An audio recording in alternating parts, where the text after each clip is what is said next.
pourquoi la Sainte Seine. On va prier simplement. Seigneur, en tout cas, merci pour ce beau chant qui nous dit, Seigneur, que donne-moi la foi comme Daniel, par exemple. Seigneur, ça paraît incroyable, mais en tout cas, c'est toi qui donnes la provision lorsque tu permets les épreuves, Seigneur Jésus. Tu es ce Dieu qui sauve, ce Dieu qui nous élève, Seigneur, parce qu'on compte sur toi, sur ta grâce, parce que tu es notre Sauveur, Seigneur. Et Amen. Donc je dirais juste une définition d'abord. Vous savez, la Sainte Seine, c'est aussi une histoire de mémoire. Et je ne sais pas si vous savez, je pense que vous savez ce que c'est. Il y a ce qu'on appelle la notion le devoir de mémoire. Je pense que vous savez ce que c'est. Par exemple, dans notre pays, en France, on a eu des grandes guerres. Et le devoir de mémoire, c'est une sorte de commémoration où on se rappelle qu'il y en a qui ont donné leur vie pour sauver le pays, la patrie. Il y a eu des fois des événements tragiques et toujours historiques où on veut se rappeler ce qui s'est passé pour ne pas que ça revienne. Et je donne une définition justement et on va faire le parallèle avec justement l'évangile, la croix. Le devoir de mémoire, c'est, selon si vous cherchez sur le dictionnaire, obligation morale de se souvenir d'un événement historique et tragique et de ses victimes, afin qu'un événement de ce type ne se reproduise pas. Alors ça, c'est intéressant parce que la croix, Jésus-Christ est mort sur la croix, il a donné sa vie, il s'est sacrifié. Notre Dieu est venu sur la terre, il s'est incarné, il s'est sacrifié. C'était un événement tragique et historique. Jésus est venu il y a 2000 ans pour ça, pour nous sauver. Et il fut lui-même la victime, c'est ça la différence. C'est lui qui était la victime volontaire pour notre salut. Et si nous aussi, vous savez que Jésus a institué la Sainte Seine. Ce repas, très simple, il y a d'un côté le pain, le jus de fruits, le jus de la vigne, le fruit de la vigne, comme il est dit. Un repas très simple, qui permet de se souvenir de lui. Et c'est quelque part notre devoir de mémoire aussi, à nous, chrétiens. La différence, c'est que ce n'est pas dans la crainte qu'un événement historique et tragique se reproduise. Parce que cet événement a été unique dans l'histoire de l'humanité, tragique certes, mais aussi salvateur, parce que c'est notre joie aussi. Il fait notre joie maintenant. Vous m'entendez là ou pas trop? En général, ce qui fait du bruit, c'est les mouettes. Mais là, c'est la pluie, c'est sûr. Il y a beaucoup de clapotis. Donc, désolé, je vais essayer de faire plus fort. Et ça, c'est une attaque, ça. Je disais que l'événement historique et tragique ne se reproduira plus du tout. C'est plus de la crainte qu'un événement tragique se reproduise. C'est notre devoir de mémoire ici. Mais Jésus a dit, faites ceci, ce repas, faites-le en mémoire de moi. Faites-le en mémoire de moi. Parce que je me suis donné, je vous ai sauvé par la croix. Et deuxième chose, il a une importance, ce devoir de mémoire. Il est dit qu'il donne un sens à des valeurs. Il donne aussi de l'espoir que l'histoire ne se répète pas. Mais pour nous, ici, l'histoire ne va pas se répéter. Avec la croix de Christ, elle a coupé l'histoire de l'humanité en deux.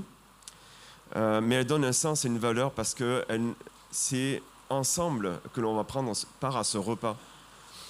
Il est dédié bien sûr à ceux qui ont donné leur confiance en Jésus-Christ, à ceux qui sont nés de nouveau, qui ont accepté que ce qui était fait sur la croix a été pour eux leur salut et que Jésus-Christ, lorsqu'il s'est sacrifié, a été un sacrifice efficace pour leur salut. J'ai mis ma confiance en ce salut. Et il m'a sauvé. Et en plus, Dieu a mis sa confiance. Ça donne tout le sens à notre rassemblement. Et ça implique donc que l'histoire ne se répète pas dans le sens que Churchill disait « Un peuple qui ne connaît pas son passé se condamne à le revivre. » Nous, c'est pas dans le même sens qu'on va faire ces choses-là. C'est connaître le passé, mais un passé glorieux parce que la croix a été la solution de Dieu pour le salut de l'humanité. Jésus a versé son sang. Jésus a donné son corps en sacrifice pour nos péchés et son sang pour notre justification. Nous, on connaît une seule chose à retenir du passé, c'est la croix. C'est la seule chose. Elle a été faite une fois pour toutes. Et c'est pour l'éternité. Autre chose, il est important que le devoir de mémoire soit entretenu. On explique à quel événement historique on se réfère. On crée un lien personnel, on implique les citoyens par des rituels. Nous, le rituel, il est simple.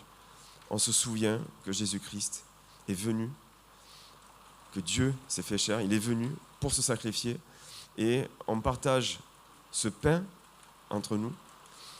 On va le manger, le partager pour se souvenir justement son corps a été brisé pour nos péchés. Et ensuite le jus de fruits pour se souvenir qu'il a versé son sang.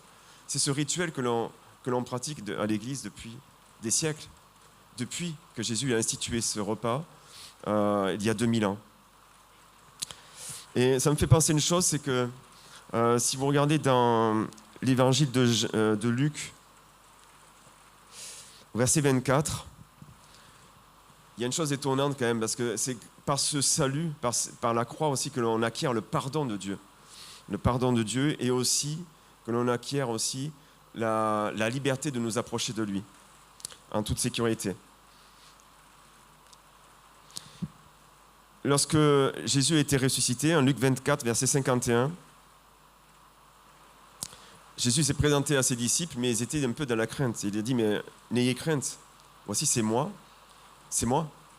Et quand il a dit c'est moi, il a présenté ses mains, son côté, ses mains. Et ses mains ont été marquées par le fait qu'il a été crucifié à la croix. Et ça c'est intéressant parce que plus tard il le reverra. Et au verset 50 et 51 de Luc 24, il est dit qu'il les conduisit vers Béthanie, un endroit qu'il connaissait très bien. Et ayant levé les mains, il les bénit. Ayant levé les mains, il lève ses mains comme ça, il bénit les disciples avant d'aller au ciel.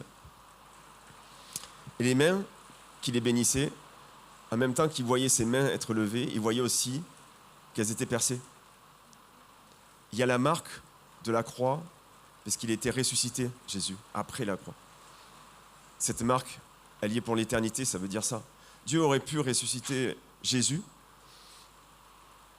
il aurait pu ressusciter le Seigneur sans qu'il y ait les marques, parce que son corps a été glorifié. Mais il a laissé les marques volontairement en souvenir de ce qui s'est passé il y a 2000 ans. Et ça, c'est pour nous aussi, autant que pour Dieu. Ces marques-là, elles sont visibles partout, par tous.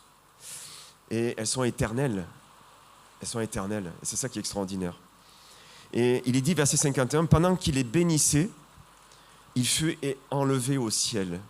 Et donc, ça veut dire qu'avec cette marque-là dans les mains, le souvenir de la croix, de l'œuvre accomplie à la croix, c'est un souvenir éternel. Alors que, normalement, quand on veut être réconcilié avec quelqu'un, ou quand on n'aime pas se souvenir du passé et des passés et des égards, on fait tout pour oublier, logiquement dans l'esprit humain naturel. On veut oublier les choses, on veut effacer. Non, mais par contre, Dieu ne va pas effacer l'œuvre accomplie à la croix dans l'éternité. Ce qu'il va effacer, c'est les péchés. C'est ce qui nous empêchait d'avoir une relation avec lui. C'est pour ça qu'il dira, faites ceci en mémoire de moi, en mémoire de ce que j'ai accompli à la croix. Hébreux 2, verset 9, il est dit, le Fils a goûté la mort pour tous. Quand il dit goûter la mort, ça veut dire qu'il a souffert. Il a souffert pour nous. Hébreux 2,14, il est dit, le Fils a participé au sang et à la chair, afin d'écraser par sa mort celui qui avait le pouvoir de la mort. Ces marques-là, je me souviendrai toujours. On se souviendra toujours. Et on peut se souvenir maintenant qu'il a écrasé l'ennemi de nos âmes. Il a écrasé celui qui avait le pouvoir de la mort. Il a écrasé la puissance de la mort. Ce qui nous séparait de Dieu.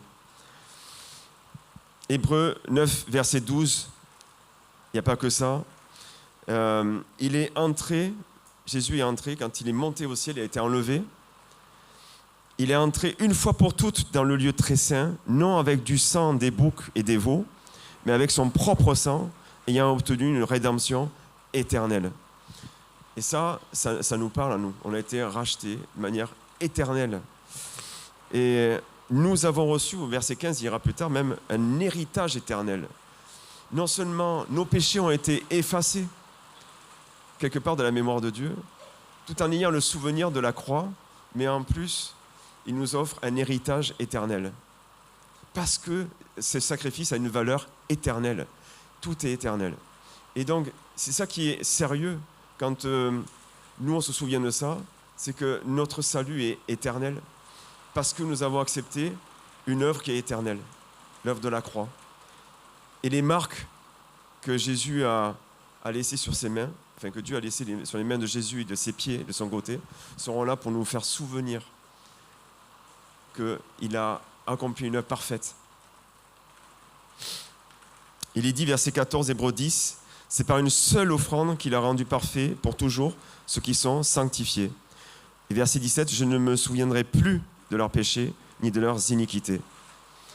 Et donc, c'est pour ça que cette œuvre éternelle, elle est solennelle et sérieuse dans le sens que celui qui refuse cette œuvre éternelle sera pour l'éternité sans Dieu. C'est son choix. Dieu va dire, tu as choisi de ne pas accepter ce que j'ai accompli sur la croix. Je serai obligé de ne plus avoir de relation avec toi. C'est la mort éternelle. Mais pour nous qui avons accepté ça, nous avons pour l'éternité un libre accès devant le trône de la grâce, devant notre Seigneur. Nous serons avec lui pour l'éternité. Non parce que nous aurions fait quelque chose ou quoi que ce soit. La seule chose qu'on a fait, c'est de clouer Jésus sur la croix. De le clouer mains et les pieds. Et ça, c'est inscrit historiquement. Et notre devoir de mémoire, c'est de nous souvenir sur la terre maintenant de ce qu'il a accompli. Une œuvre parfaite, éternelle. Et on aura ce souvenir, non pas de nos péchés dans l'éternité, mais de ce qu'il a accompli, cette œuvre de grâce. Et lui, il a accompli par amour. Il est allé jusque-là. Il a donné sa vie pour nous.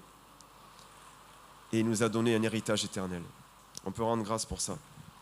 Seigneur Jésus, en tout cas, merci pour cette œuvre magnifique, éternelle, Seigneur Jésus.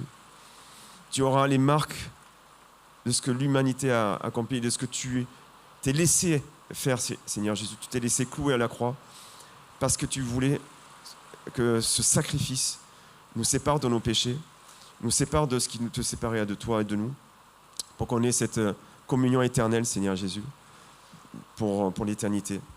L'humanité sera sauvée par ce seul moyen-là, la croix. Et le sang versé nous garantit que nous sommes justes devant toi, Seigneur.